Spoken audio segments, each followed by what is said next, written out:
other areas of your life, but when it comes to food and managing your weight, you feel like you can't get your shit together?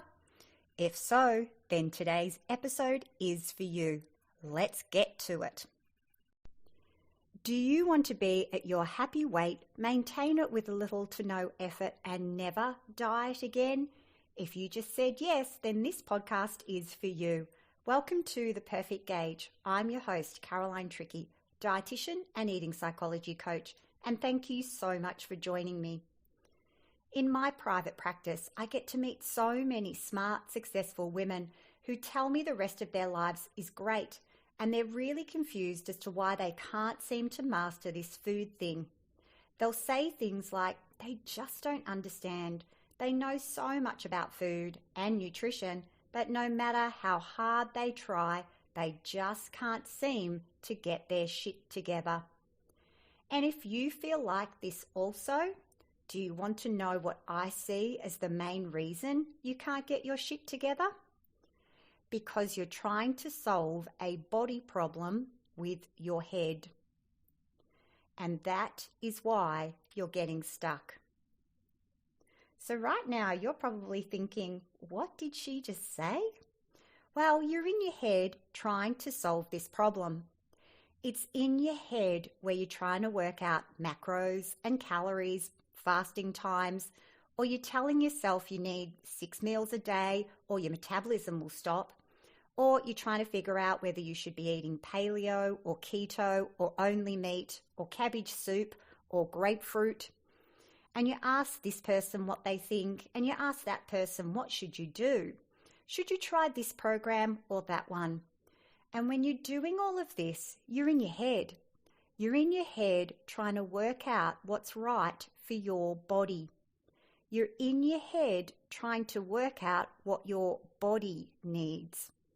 You're in your head trying to intellectualize what actually is a very natural and intuitive process. Because your body already knows. Your body knows what she needs. And yes, your body is a she, not an it or a thing. She is the only one who knows what to eat, how much of it to eat, and when you need to eat it. Only she knows the answer. But what you do instead is ignore her and try to solve this thing using your head. You're trying to use your mind to figure out what your body needs. And it's really easy to slip into doing this. It's partly a consequence of knowing so much and having so much information at our fingertips these days. But this much knowledge can actually start to work against us. So the first thing you need to do is realize what you're doing. And herein lies the problem. Because most of us don't realize just how much time we spend in our heads. I know I certainly didn't. So I want you to notice where your attention is right now. And if it's here, in the present moment, right here, right now. And hey, there's no judgment if it's not. It's just good to know. It's good to notice. It's good to be aware of where your mind is, where your head's at. I know that when I'm listening to podcasts, my mind can very easily wander off. It wanders off to my mental to-do list. It wanders off to what I'm doing later that day or on the weekend, what I'm cooking for dinner usually, or what restaurant to book for Saturday night. So instead of my focus being fully on what the person is saying, I'm off thinking about something else. And these days, I can catch myself doing this and bring my focus back. But this used to be how I was most of the time. I was always living 2 steps ahead of myself instead of being in the here and now. It's been said that as much as 98% of the time, we're not actually where we are. You're someplace else because of the way your mind works. Has this ever happened to you? You've walked into a room and when you got there, you suddenly think, why did I come in here for? Well, that's because while your body is present in the room, your head is off someplace else, probably thinking about the next thing to do, or thinking about 1,000,001 other things. Or have you walked around with your glasses on your head? I know I've done this. And you're looking for your glasses and you're like, I can't find my glasses. Has anyone seen my glasses? And then it suddenly dawns on you that they're on your head. Have any of you ever done that? If you have, again, that's because you're in your head thinking about something else.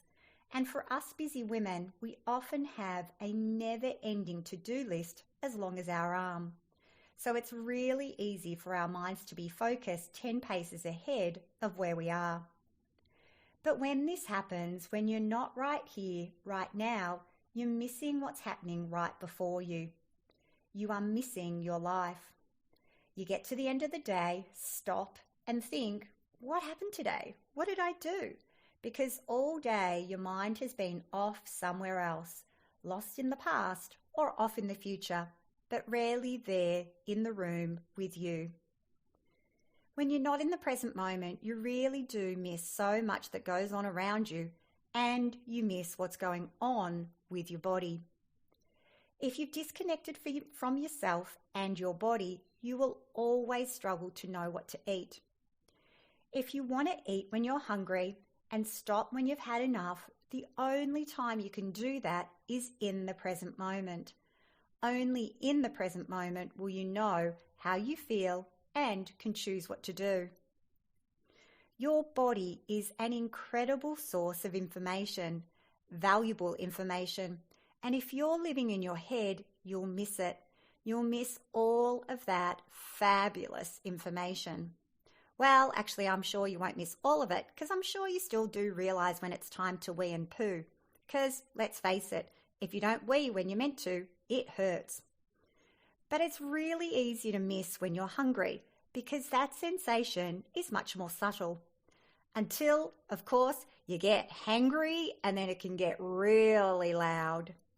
But even then, if you're trying to follow diets that tell you you can only eat at certain times, or if you're trying to follow fasting windows, then you're going to do your best to ignore any type of hunger signal. And when you do ignore your hunger signal and you keep doing that, it's like being stuck on a bus when you need to do a poo and you don't have access to a loo. You have to hold on and eventually the urge goes. Same thing when you ignore your hunger. If you tune out from it and do so long enough, you can stop hearing it.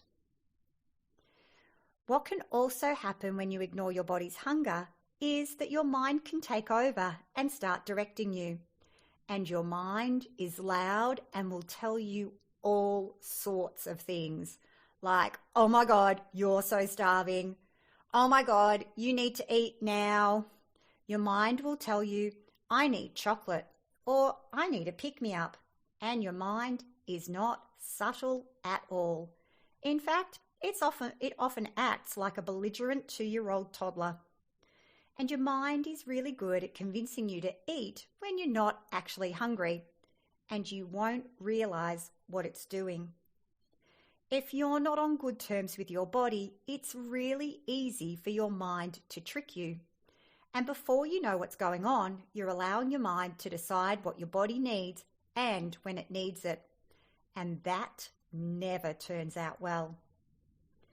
In this world we live in, of food everywhere, with access to anything and everything you want, your mind and body are often out of sync. Your mind can be asking for ice cream when your body's like, nah, I'm fine, I'm not hungry, but your mind insists. Remember, belligerent 2-year-old toddler. It ramps up that urge and you feel like you must eat now. It's a matter of life or death, and you eat the ice cream. Or you're wanting to lose weight, so you're using your mind to try and eat less when your body is telling you she's so hungry and would really like some food now. And the biggest focus stealer is our mobile phone. Your phone is one of the biggest distractions from being in the moment. Your phone is constantly grabbing your attention with its beeping and pinging. It's no wonder most of us feel like we can't focus these days.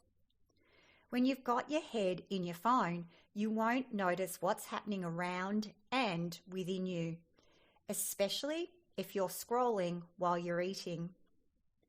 There are so many things vying for your attention these days, making it really easy to disconnect from your body and all of her wisdom.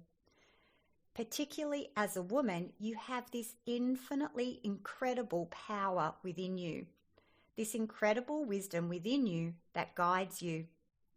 Not only when it comes to food, but also in so many other areas of life too.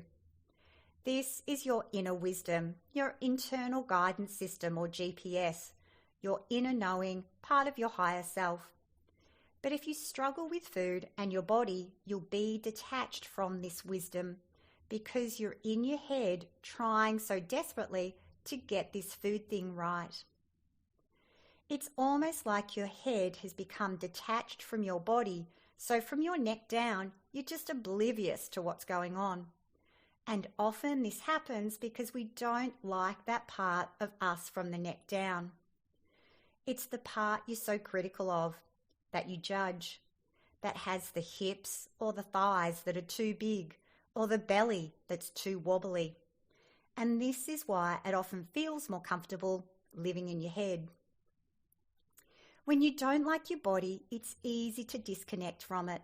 When you wish it was different, it seems easier to ignore it, boss it around, or go on a diet to try and fix it. Instead of trying to fix yourself, you need to find yourself. Bring yourself to where you are, right here, right now, and start listening to your precious body and what she's telling you in this very moment.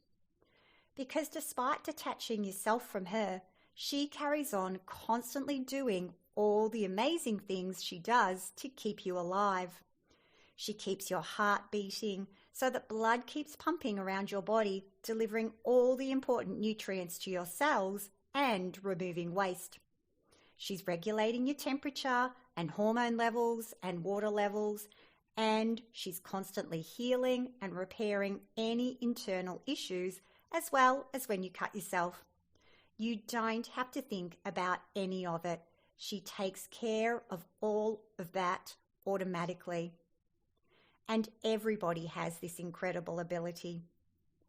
So if you've noticed that food has become a head thing for you, if it's become an intellectual thing, something you overthink, something you overplan, overanalyze, rationalize, and agonize over, trying to think your way to a solution, what can you do?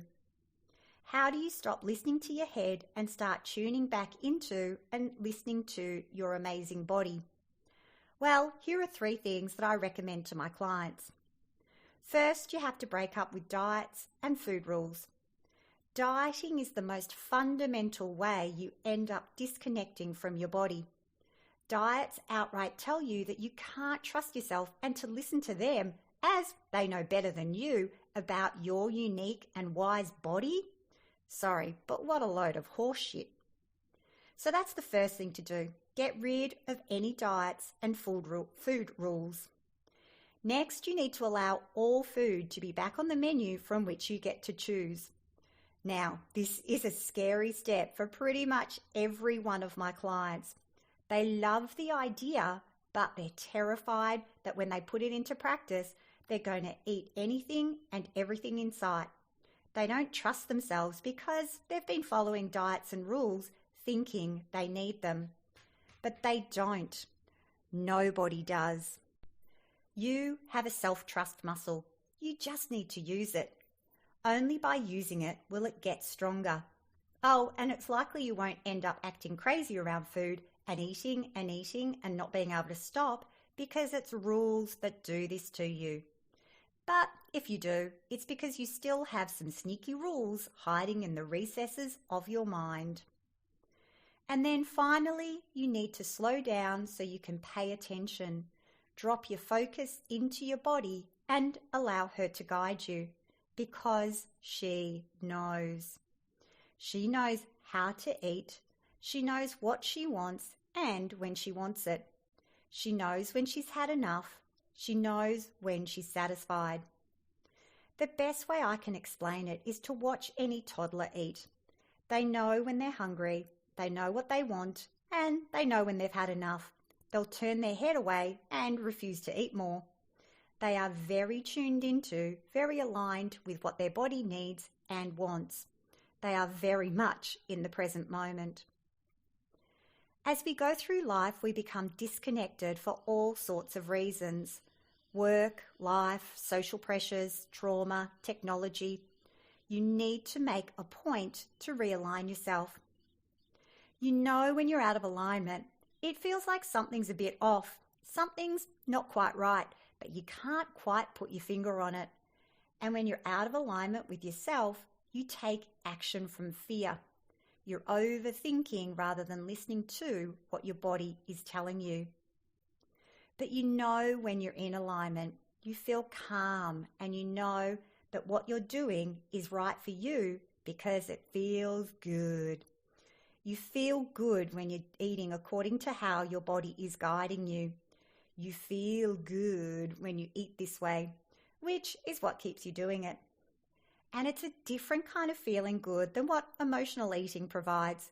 It's a grounded kind of feeling good, a calm but energized kind of feeling good. And you can absolutely realign yourself with your body no matter how long it's been. This is what I help my clients do. I help them get back in touch with their perfect gauge, eat when they're hungry, eat what their body wants, and stop when their body has had enough. So that's what I have for you this week. Get out of your head, be in the moment, start listening to, start noticing your body, and pay attention to the feedback she's constantly giving you. Then join me next week when I discuss how weight loss is not really about the food. So I hope you'll join me next week. I look forward to speaking to you then. Thanks for listening, and bye for now. Oh, just quickly before you go, I've just launched a 5-day conscious eating challenge on my website that can help you become a more conscious eater, and best of all, it's free. Go to carolinetricky.com, that's tricky with an EY, to sign up.